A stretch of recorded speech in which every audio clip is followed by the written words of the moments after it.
Construction on a new power unit for Armenia's nuclear power plant was slated to begin early this year. However, a clear answer from the Nuclear Safety Regulatory Committee on whether it has started remains elusive.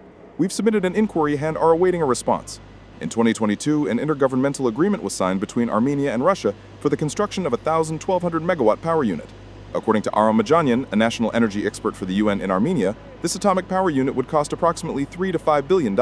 Armenia and the United States have also signed a strategic memorandum of understanding, establishing new foundations for cooperation in energy security. The most notable point of the memorandum concerns the civil nuclear sector, with both parties agreeing to expand cooperation, specifically emphasizing small modular reactor technologies. This indicates that Armenia, alongside extending the operational life of the Metsamor nuclear power plant, is officially considering the possibility of building a new generation, safer, and smaller American nuclear power plant.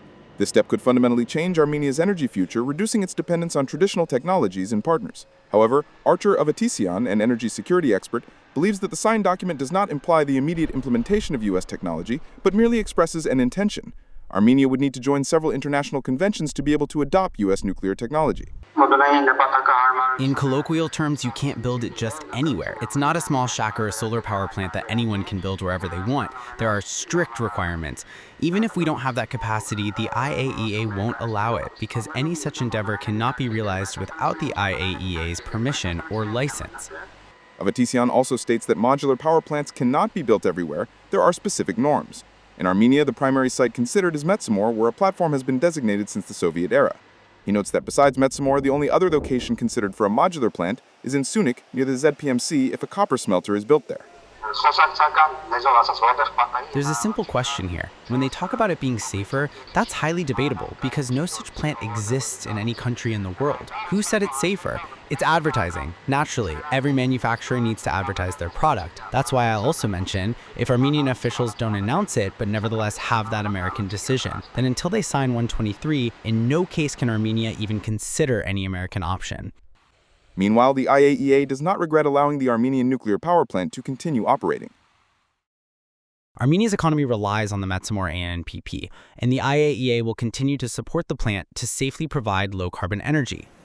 However, according to the expert, Armenia needs a new power unit by 2036 because the country requires a nuclear power plant. Regarding modular plants, the expert states, as for the expediency of modular plants, their expediency is very debatable. It has nothing to do with whether it's an American option or another option. If Armenia had the time to make decisions or make mistakes, perhaps it would consider modular options, but Armenia doesn't have that time. The first power unit of the nuclear plant, built 36 kilometers directly from Yerevan, is not in operation. The design life of the second unit expired in 2016. After extensive modernization, its operating license was extended until 2026. Efforts are currently underway to extend its operational life by another 10 years, reaching until 2036. Simon Ovanesson, ReOpen Media.